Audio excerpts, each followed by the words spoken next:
Hey there, it's me, Ripper the Clown, the unpredictable cartoon character come life, and welcome to another rare installment of the Ripper the Clown Brush with Greatness podcast. Now, I'm still publishing old interviews from the Ripper the Clown archives, you know, the interviews that were recorded for print interviews and the ones that I never thought would see the proverbial light of day, and now, for the first time anywhere, you are about to hear my circa 2008 interview with TV icon Pat Priest, aka Marilyn Munster from the Munsters. Now, here is a brief backstory regarding this interview. I conducted what would end up being the last interview with Al Lewis, aka Grandpa Munster, and this interview was for Autograph magazine, and sadly, because of Al's failing health, the interview was kind of scant content-wise. So Al Lewis's agent, who happened to be Pat Priest's son, got me an interview with his mother to kind of balance out the article, so to speak. So if you'd like to hear more of this backstory and hear the actual interview with Al Lewis, I'll put an annotation on the screen for you guys, and because annotations don't work for you guys on mobile, I'll also put a link in the video description below, and I'll also include some photos from the published article in this video as well. Now, prior to contemporaneously publishing this interview on the Brush with Greatness podcast, I listened to this interview with Pat Priest again yesterday, you know, having not heard it for many, many years now, and wow, it's such a wonderful, wonderful interview. It's so much fun. Pat Priest talks about working with Fred Gwynne, working with Al Lewis, why she replaced Beverly Owen on the Munsters, the turnaround time between Beverly Owen and Pat Priest joining the cast, how she bought a car from Elvis Presley, Lucille Ball, and how Lucille Ball gave her a bag of her shoes that she ended up selling at a garage sale for $1 a pair, and just life as a Munster. And after the interview was conducted, I ended up speaking with Pat a few times, and she is such a sweet and delightful woman. And by the way, I also discussed the failed event that I tried to plan with Pat Priest and Butch Patrick in my 7-time award-winning zombie comedy novel, The Life and Mimes and Zombie Apocalypse of Ripper the Clown, the autobiography of an unconventional zombie. Now, if you're watching this interview, you're obviously a big Munsters fan, so if you love the Munsters, I really think you'll enjoy my zombie novels and the rest of the Ripper the Clown comedy trilogy, so I invite you to check them all out on Amazon. The links are in the video description. Now, after the article in Autograph magazine hit the newsstands, I sent Pat Priest a copy, and she sent me this lovely note that I have displayed on the screen, and that note really meant the world to me, and I still have it. It's in a special place amid my vast collection of memorabilia, and, you know, it's still surreal for me that I've been blessed enough to interview and know so many people that I grew up watching and idolizing as a kid. It's really unbelievable to me, even to this day. And I have to say, this Pat Priest interview, having re-listened to it, it's absolutely one of the favorite interviews that I've ever done. And so as you listen, keep in mind a couple of things. First, this was recorded on a small mini-tapey device, and it was recorded digitally for this podcast. Hence, the audio isn't always perfect, and for some reason, this always happens with those little tape interviews, I sound squeaky and high-pitched for some reason. I don't know why. If you think this is bad, wait till I publish my very, very rare interview with former WCW and WWF wrestler Max Payne. I swear to God, I sound like a freaking chipmunk. So anyway, back to the Pat Priest interview. This is funny. You also, in this interview, you'll get to hear Pat Priest answer the door when her dinner guests arrive as we're conducting this interview. And just another final note, the tape ends with Pat talking about Fred Gwynne, and the way the interview ends, it's just perfectly timed. The tape ran out, and that was it. Her sentence ended, the tape ran out, and it was just perfect. I couldn't have timed it any better. So there were no recorded goodbyes or thank yous. The interview just ended. Regardless, even with the audio imperfections and the abrupt ending and Ripper the Clown's squeaky voice, it's an informative interview, and I hope you enjoy it as much as I do.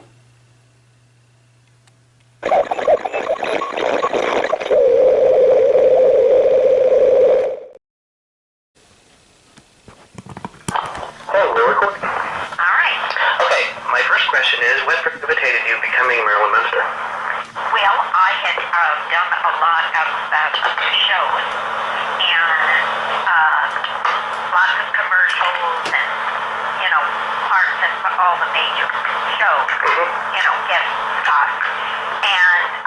part of the Munsters came available because the girl that was doing the Munsters left, and so they were auditioning girls, and I auditioned and tested for it, and got it. And I think her name was Beverly Owen. Beverly Owen, yes. I've never met her, never even seen her. She left on a Friday and I went to work on a Monday. Wow, so it was a quick turnover. Yes. From the standpoint of an observer, the entire cast seemed to have an amazing rapport. Would this observation be correct? Pardon, what was that again? From the standpoint of an observer, the entire cast seemed to have an amazing rapport. Would this observation be correct? Absolutely. We were wonderful. We were a family, personally as well as professionally. And I know quite frequently they'd call us and talk to us. I mean, people, the media would talk to me or ask me, and they'd say, oh, didn't you all ever fight? Or didn't you all ever, looking for, something juicy? And I said, no. We were actually a very boring group. We all got along. We all liked one another. We all had children about the same age. And I have nothing to tell you. Do you still keep in touch with the living cast members today? I do. Well, Yvonne, I haven't been in touch with Yvonne in probably, Aunt Lily, in probably about 10 years. And I do memorabilia shows occasionally with Butch. Why do you feel as though the Munsters is still enjoyed today, some 40 years after it initially aired? Well, now a lot of people come up to me at memorabilia shows, and they ask me, and they tell me that the shows of the 60s were the only shows they would let their children watch because they were good humor, they were family shows, there weren't violence and sex and all that kind of things. So while we were a strange family, we were not a dysfunctional family. I went to school, little Butch went to Eddie went to school, Aunt Lily was a stay-at-home mom, Grandpa went to work, and Uncle Carlo went to work. And I think that's one reason for the popularity. Also, the reason we've been on the air for 42 years is we do not get residuals. Okay. And so therefore, this is where they're making money with the show because they don't have to pay us. I've been researching Fred Gwynn for the... One way they keep us, they keep us alive and keep us current and all, but we're not getting any money. Yeah. There are a couple quotes from Fred Gwynn about not getting residuals in my research on the show. I've come across, so I knew that you guys weren't getting the residuals, which is a shame considering how frequently it's aired and for how long it's been aired too. There is one episode, you touched on violence earlier, there is one episode that Nick at Night and TV Land would not play because they claimed it was too violent. Yeah, the Herman's Peace Offensive. It's the one where Herman and Eddie both encounter bullies at the same time, and Herman shocks, I think his name was Clyde, shocks him in the locker room of the funeral parlor. Oh, locksmith. He shocks him in the locker room. He hooks up something to his locker and it shocks him. And Nick at Night and TV Land have refused to air that episode because they say it's too violent. And it's only available on the DVD set. Oh, is that funny? Yeah. Then, you know what? That's the first time I have ever heard that. Yeah, that's... All this time. You never told that to me. I remember when I was little, I was watching them on TBS because my mom introduced me to the show. Yes. And I'm watching them on TBS, and when Nick at Night and TV Land are showing them, I'm taping them. And I remember that one, and it hit me at some point that they never showed that one. So I did some research, and in fact, Nick at Night and TV Land said that it was too violent, which is kind of odd in relation to what is shown on TV today. Yes, absolutely. But that is a success of TV. There are a lot of people that only let their children watch TV. Yes, that's true. And, just because they can, consistently be sure of material. Yeah. But The Munsters is a very unique show, extremely well written and fast paced. And with plot twists that are rarely seen today, can you think of any current or recent shows that you could compare to this style of humor? You know what? I haven't seen any shows today that would compare with the humor of the whole entire 60s. I mean, Carol Burnett, I Love Lucy. Yes. I mean, you can't get better comedy. And they were the great comedy writers at that time. Yes, they were. How Cantor. So, were just fabulous. So how would you rate the sitcoms of today? You know, I don't watch sitcoms. Okay. I just, seems like I watch Fox News at the time. Same here. Oh, good. Fox News and TV Land. Well, take we're on the same. We are. No, I don't, have the time when I finally sit down in the evenings and I like to watch the news and watch O'Reilly's Candid and I run the gamut and then I go to bed. In the last few years, we've unfortunately lost both Fred Gwynne and Al Lewis. How would you describe Gwynne to work with? Brilliant. Genius. He was very artistic. He wrote and illustrated children's books. He played the guitar and composed music. He was an extremely talented man. He was very deep and had a very dry sense of humor. We got along just great. In fact, almost every day I had lunch with he and Al. Almost every day. Is it true that Fred Gwynne modeled the character of Herman after his mother? I've never heard that one Okay. before. When I interviewed Al Lewis, I interviewed him, I believe, in September of last year. He said the character of Grandpa was me. Was Grandpa truly Al Lewis, and what are your favorite memories of him? Absolutely. And the interesting thing, Al was my mentor. If I was upset or anything, he was always there for me, all the time. Even when we go out years later and do memorabilia shows, I mean, it was always, we'd have dinner together, we'd have breakfast together, and sometimes I went through a bout of cancer, and I'm currently in remission now. I have been for 5 years, but he would call me periodically, and in his kind of scruff voice, and, sweetheart, how are you? And I go, I'm fine now. How are you? I'm doing okay. Is Fred okay? That's my husband. Is Fred okay? Yeah, Fred's okay. Okay, just checking up. Bye. And that was it. And he'd do that periodically, no chit-chat. He was also a very smart man. He worked with deaf children, and not very many people knew that. And he also was a fabulous, very talented basketball scout. And he scouted all the high schools for some of the big major basketball teams. And they relied upon his opinion because he knew stuff was coming.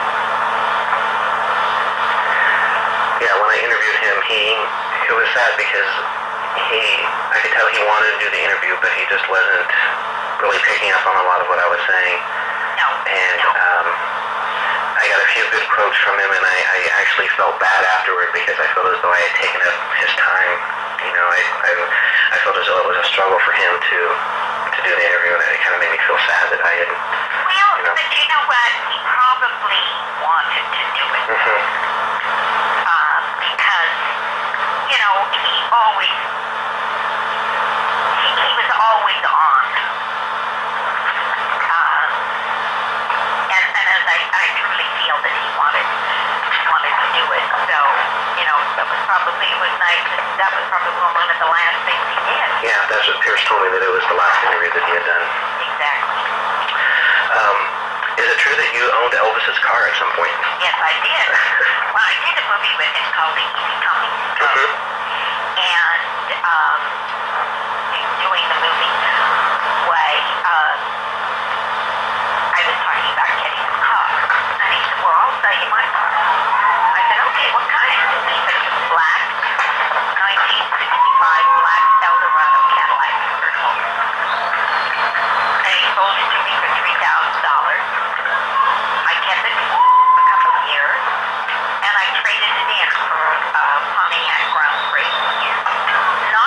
Elvis's car.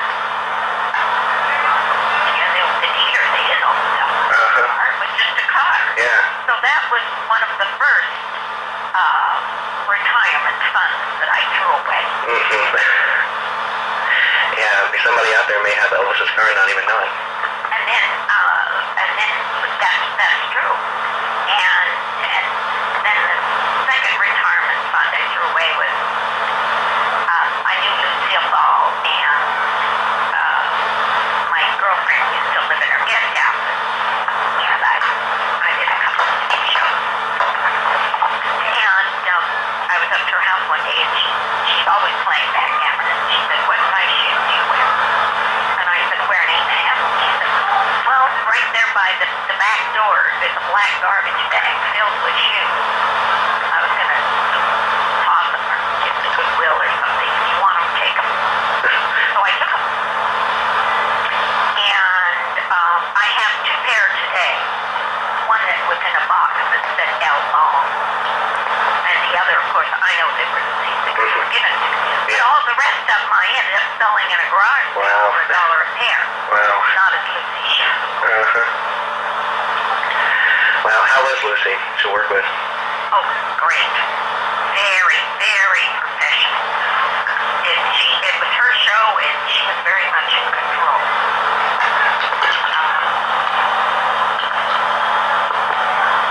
But I like Lucy a lot.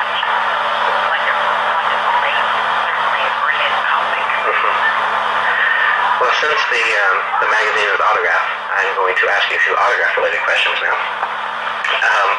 Over the years, you have signed countless items for fans. What would you consider to be the most unique collectible you've signed?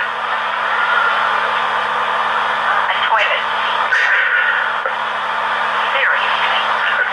Someone came in with a white wooden toilet. And they had autographs all over it. Wow. And they came to a show with it.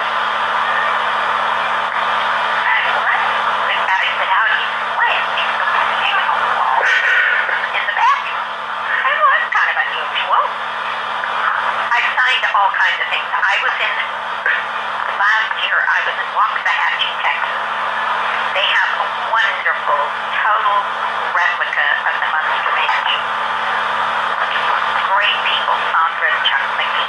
And they did it in this house, and they open it up every Halloween. In fact, I'm going to be there this Halloween. I believe they were profiled on TV Land.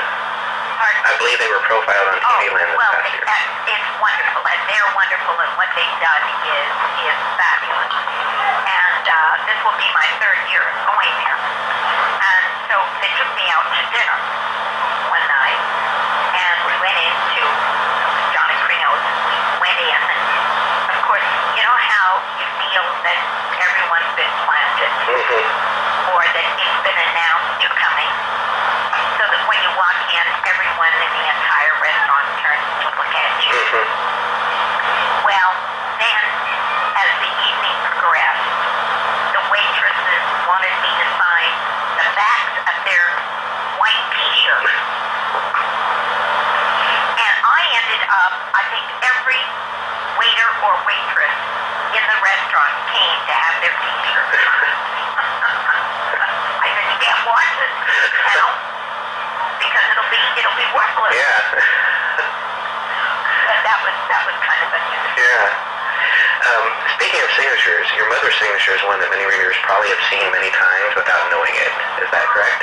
That is absolutely correct, and that is an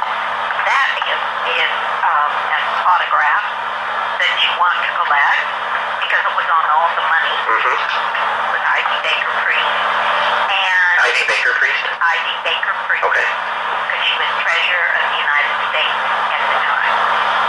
And it was on all the money.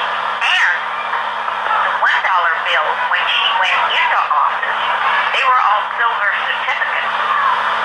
And they recalled them, and my sister and I, we had the dollar bills, we turned them in and got silver bars, which we still have.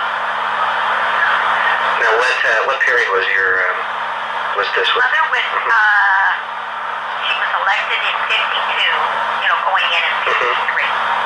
1950. Okay. She went in with Eisenhower.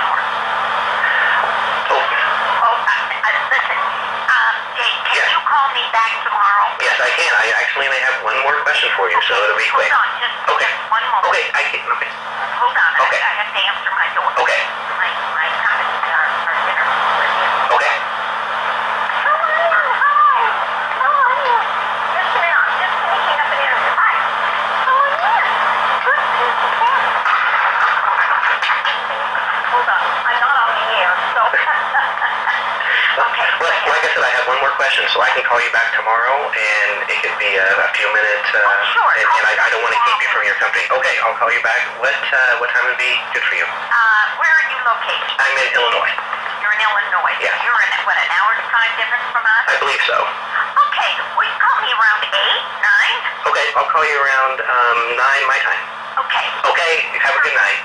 Thank you, Jay. Thank you so much. Bye.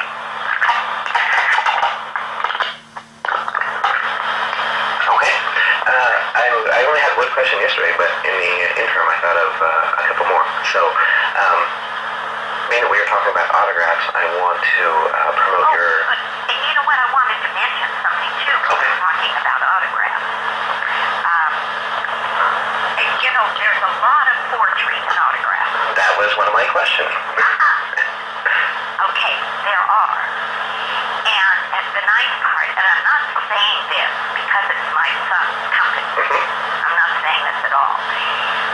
His concept, the way he handles everything, you know, the way it comes to us, nothing is pre-signed.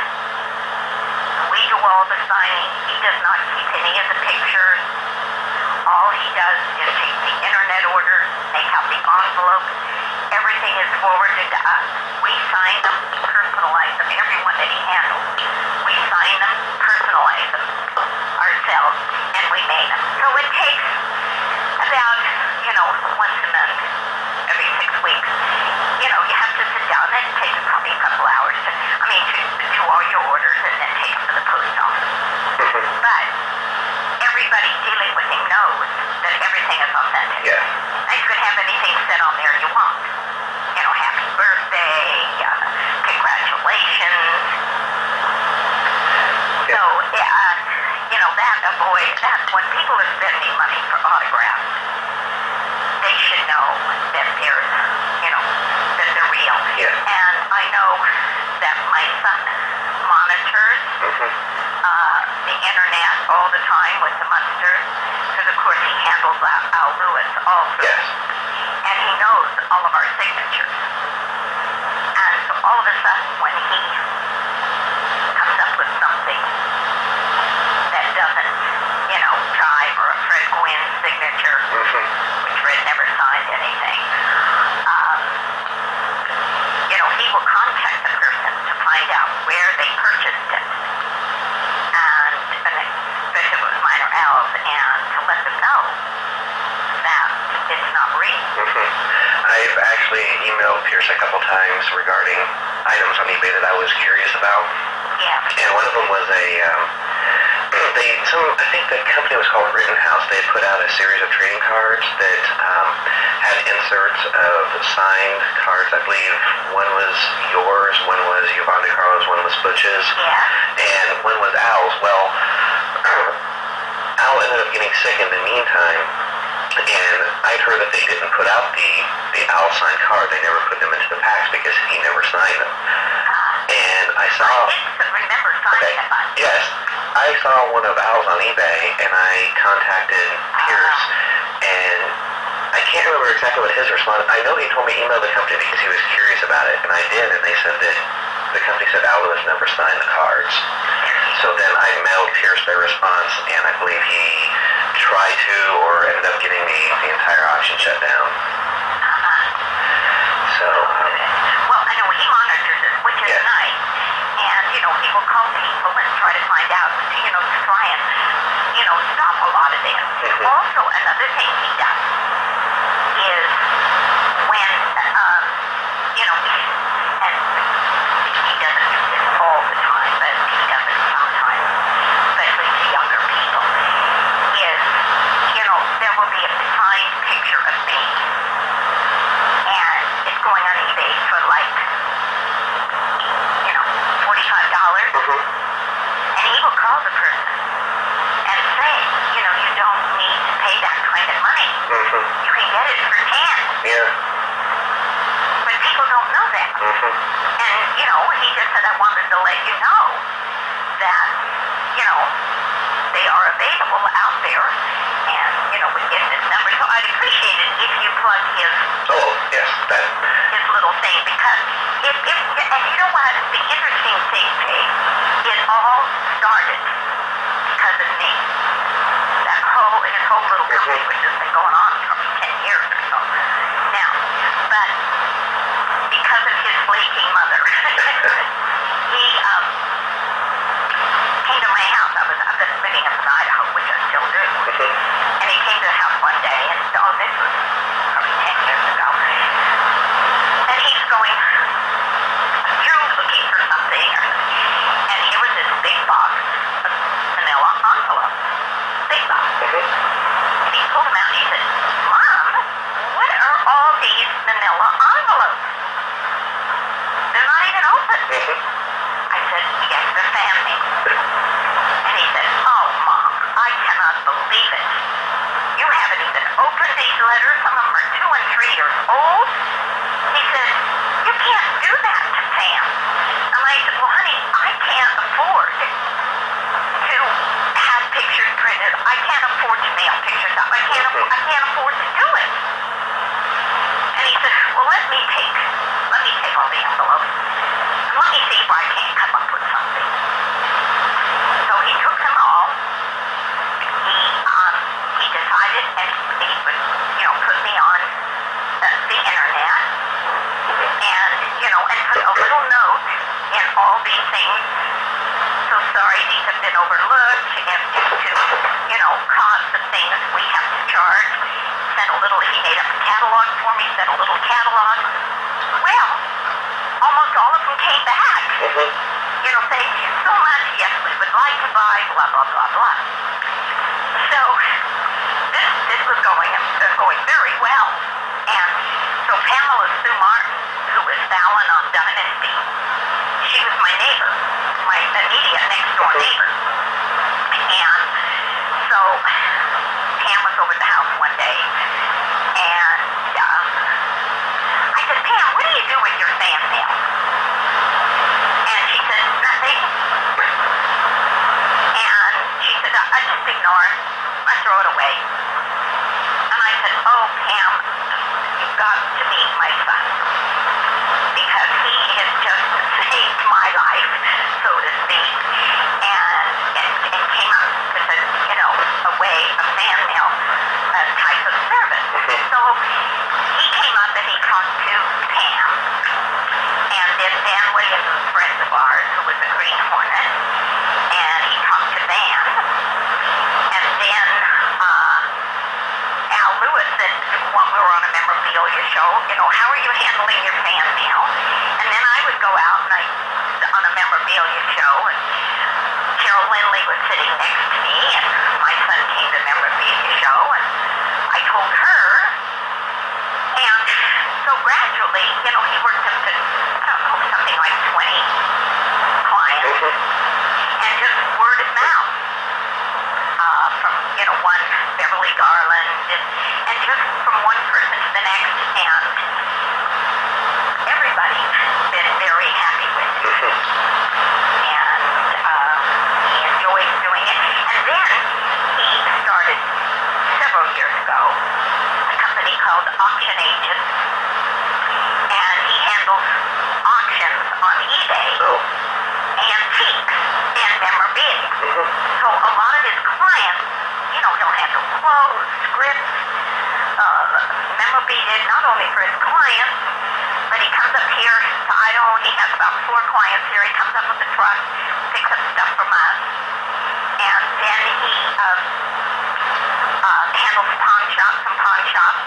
So, and he and his wife, and they're both very busy. So this little, handling all the autographs for everybody, which has been a wonderful service to all of us, and doing that, and then working into being able to make some of his clients' memorabilia available to people.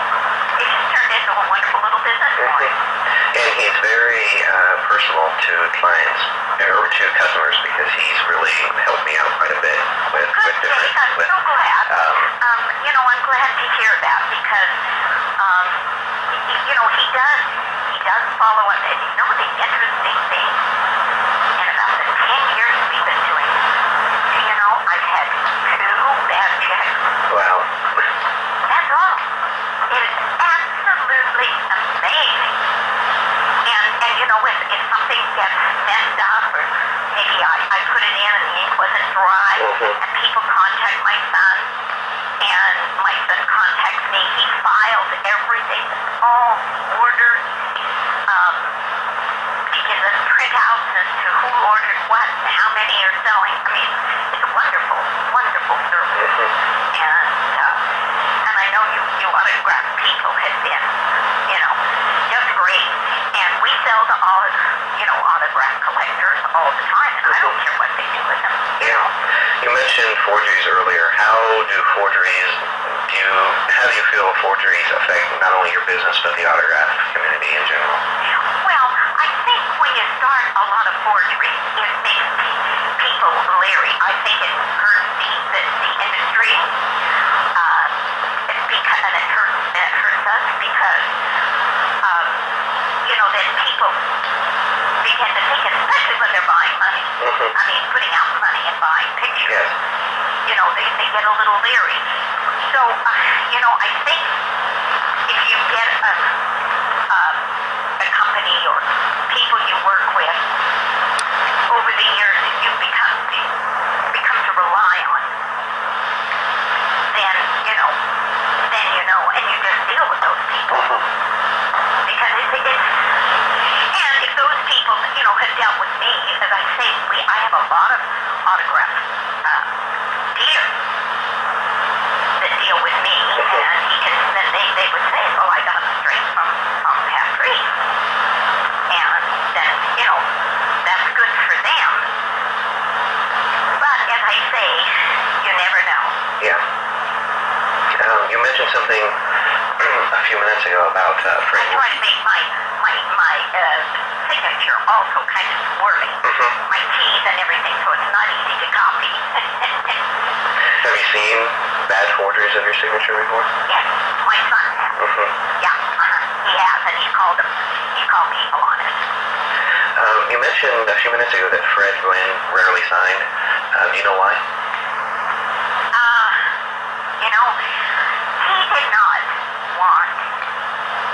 He did not want his identity to be connected with the Munsters. He felt, in fact, he got to the point where he wouldn't even have his picture taken with Grandpa, who was his best friend. He didn't want any connection with the Munsters. He felt, and it was a shame because, as far as I'm concerned, his portrayal of Uncle Herman was Academy Award winning. Yes. Performance.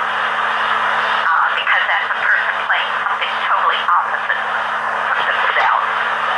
That's a performance as far as I'm concerned. But he felt that it enticed him, and he wanted to be thought, and he thought he was portraying a cartoon character in his mind, and he wanted to be thought of as a serious actor. So he tried to, totally disassociate himself from the Munsters. And he did do some wonderful, wonderful things. But I think he would have done those wonderful things regardless.